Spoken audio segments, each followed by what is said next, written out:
Praise the Lord. Hallelujah. ஜனவரி மாதம் 25ஆம் தேதி கர்த்தர் நம்மை இம்மட்டுமாக அழைத்ததற்காக நன்றியோடு நாம் அவரை ஆராதித்து துதித்து மகிழ்ந்து பாடுவோம். இன்றைய நாளில் நாம் அனைவரும் ஆண்டவரை உள்ளத்தின் ஆழத்திலிருந்து அவரை நாம் கூப்பிடும் பொழுது கர்த்தர் நம்மை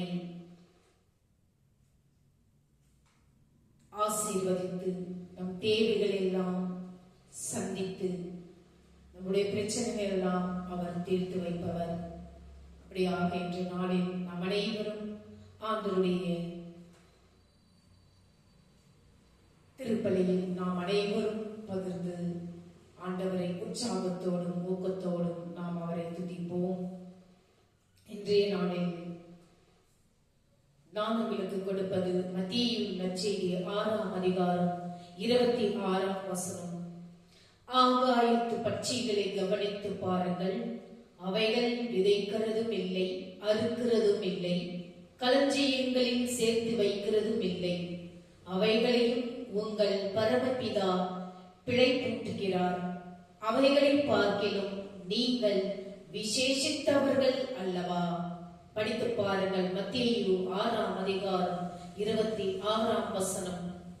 நமது சர்வ வல்லமை உள்ள கர்த்தர் உங்களை இந்த உலகத்தின் வேறு எதையும் விட மிகவும் விலை மதிப்புள்ளவராக காண்கிறார். அவருடைய பார்வையில் நீங்கள் உயர்ந்த மதிப்புகளை கொண்டிருக்கிறீர்கள். உங்கள் கவனத்தை கவலைகளிலிருந்து அவருடைய தெய்வீக வழங்குதலுக்காக ஒரு துதியாக மாற்றுங்கள் என்றார். நாம் அனைவரும் ஜெபிப்போம். அன்புள்ள பிதாவே, உமது அன்பான வழங்குதலையும் பாதுகாப்பையும் நம்பியிருக்கும் சிறிய பறவைகளின் உதாரணத்தை எங்களுக்கு கொடுத்ததற்காக நன்றி. உமது மகிமையின் ஐஸ்வரியத்தின்படி என் எல்லா தேவைகளையும் நீ பூர்த்தி செய்வீர் என்பதை அறிந்து உமது அன்பில் நாம் இளைப்பாறட்டும். இயேசுவின் நாமத்தில் ஜெபிக்கிறோம் நல்ல பிதாவே, ஆமென். நாம் இப்பொழுது நன்றியோடு அவரை நாம் துதித்து பாடுவோமாக.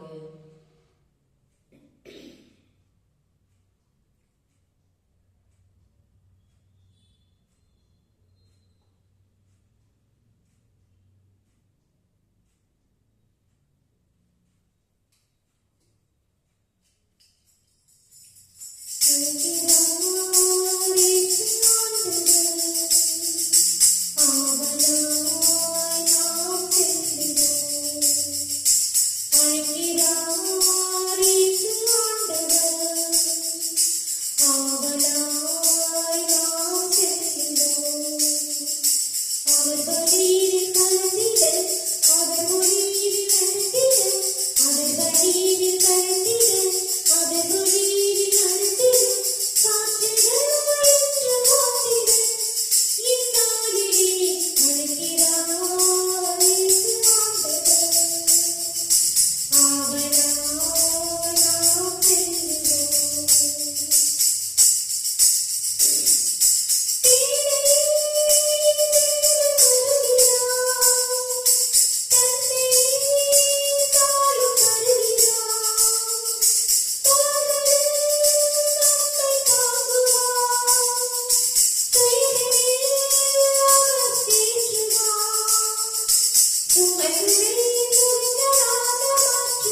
மறுப்பதற்கு ஒன்றுமில்லை.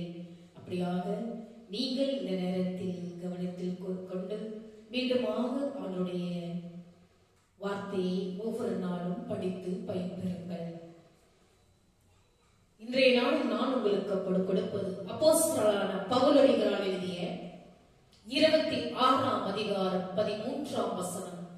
நிலைகுலைய செய்த தெய்வீக குறியீடு. நிலைகுலை செய்த தெய்வீக குறியீடு. மத்தியான வேளையில் ராஜாவே, நாம் வழியிலே சூரியனுடைய பிரகாசத்திலும் அதிகமான ஒளி வானத்திலிருந்து என்னையும் என்னுடனே கூட பிரயாணம் பண்ணினவர்களையும் சுற்றி பிரகாசிக்க கண்டேன். படித்து பாருங்கள்.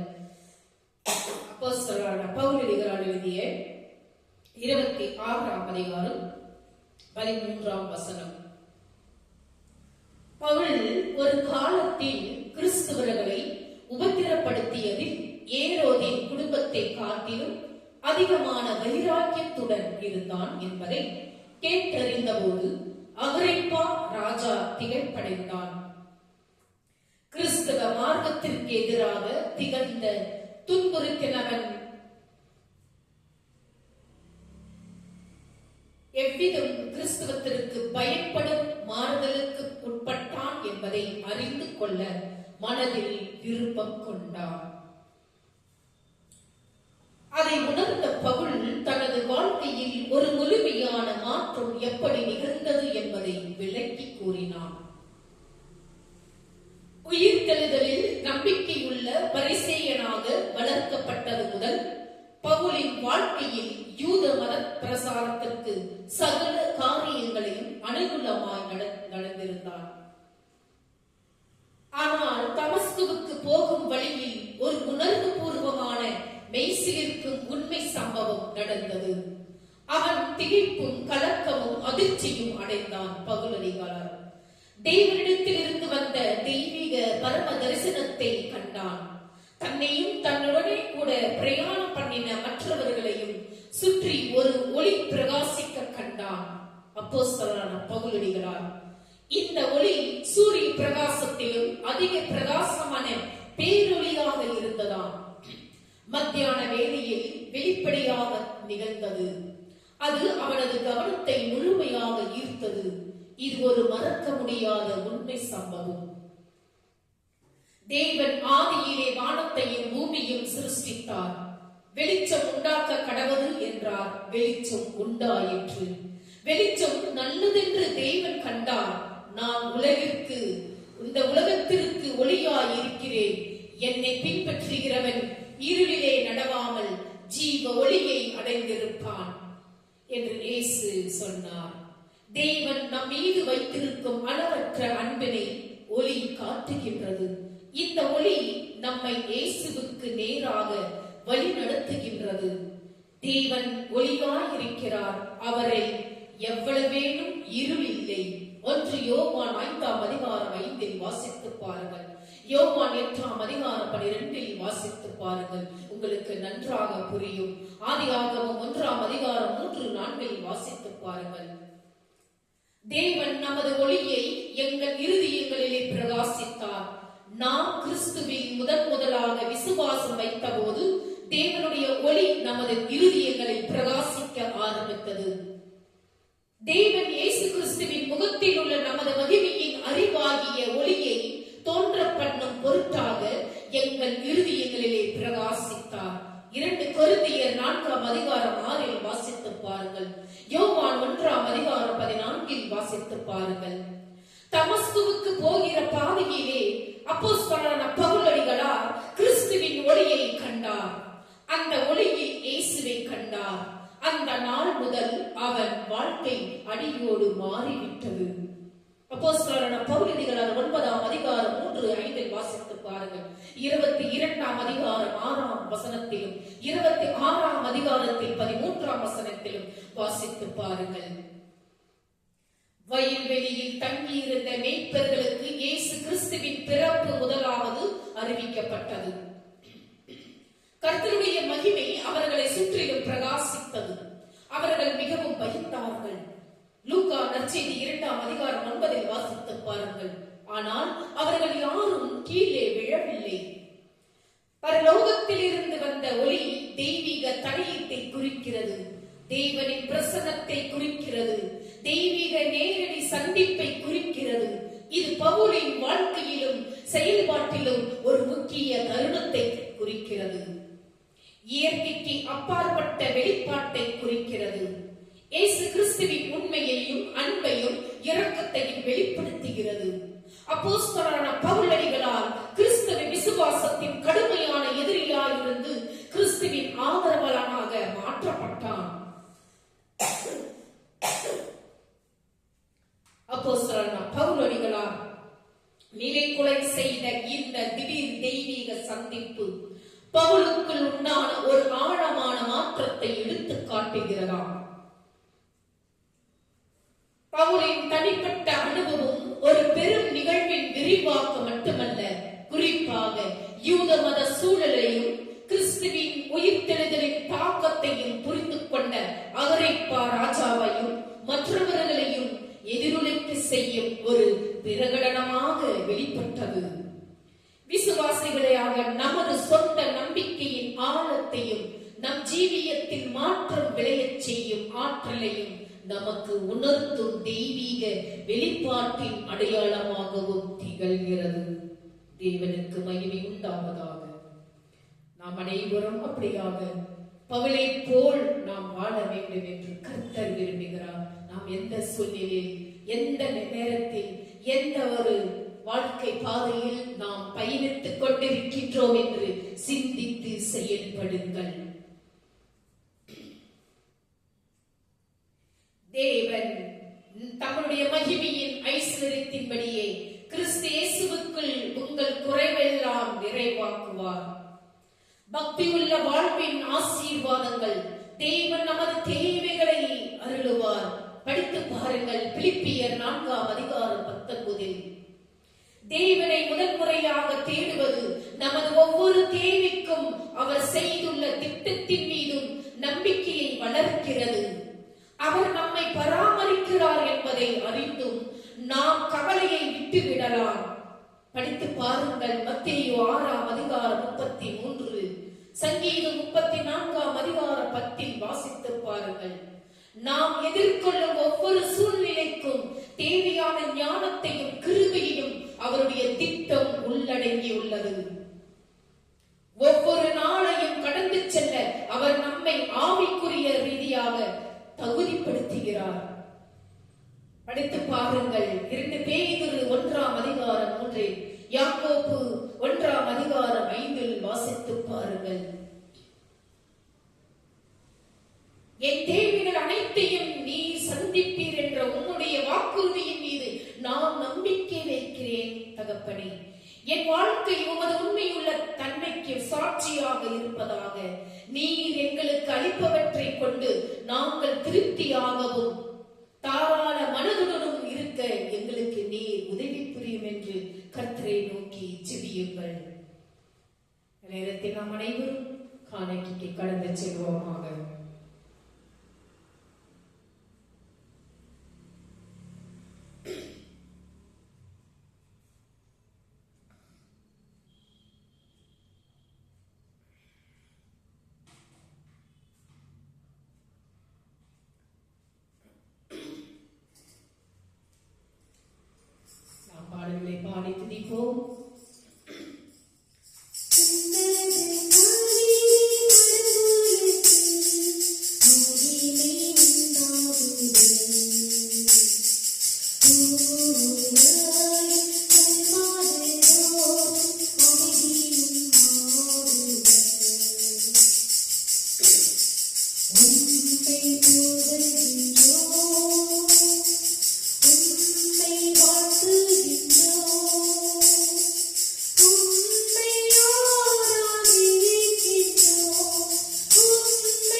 வானகத்தந்தையே, நீ மெய்யாகவே தூயவர், புனிதருக்கெல்லாம் ஒன்று. ஆகவே உம்முடைய தூய ஆவியை பொழிந்து இக்காணிக்கைகளை புனிதப்படுத்த வேண்டும் என உம்மை மன்றாடுகிறோம். இவ்வாறு எங்கள் ஆண்டவர் இயேசு கிறிஸ்துவின் உடலும் இரத்தமுமாக எங்களுக்கு இவை மாறுவனவாக. அவர் தாம் பாடுபடுவதற்கு முந்தின நாள் வணக்கத்துக்குரிய தம் திருக்கைகளில் அப்பத்தை எடுத்து வானோக்கி கண்களை உயர்த்தி, எல்லாம் வல்ல இறைவனும் தம் தந்தையுமாகிய உமக்கு நன்றி செலுத்தி வாழ்த்துரைத்து அப்பத்தை பிட்டு தம் சீடர்களுக்கு அளித்து அவர் கூறியதாவது: அனைவரும் இதை வாங்கி உண்ணுங்கள், ஏனெனில் இது உங்களுக்காக கையளிக்கப்படும் என் உடல் என்றார்.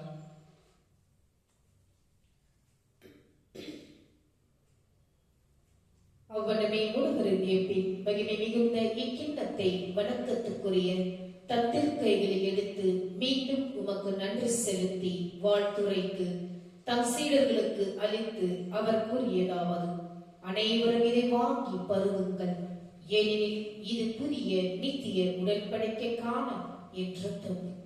இது பாவ மன்னிப்புக்கென்று உங்களுக்காகவும் எல்லாருக்காகவும் சிந்தப்படும்.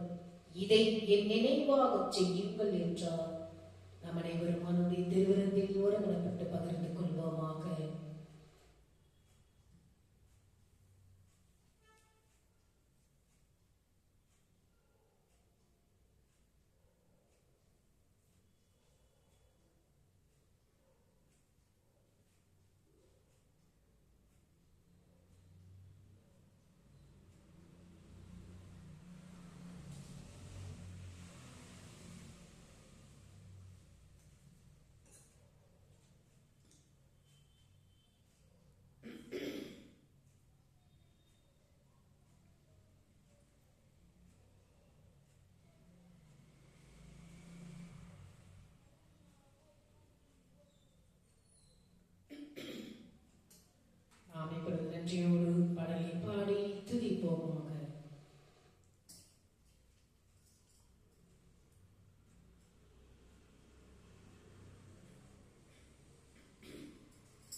கிருபையுள்ள பரலோக பிதாவே,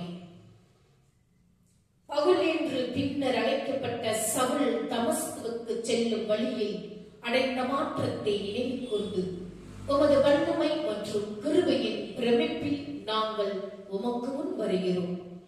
நீர் அவருடைய கண்களை குருடாக்கி அவருடைய இருதயத்தோடு பேசியது போல உமது சத்தியத்திற்கு எங்கள் கண்களை திறந்து உமது அன்பை ஆழமான முறையில் எங்களுக்கு வெளிப்படுத்தும்.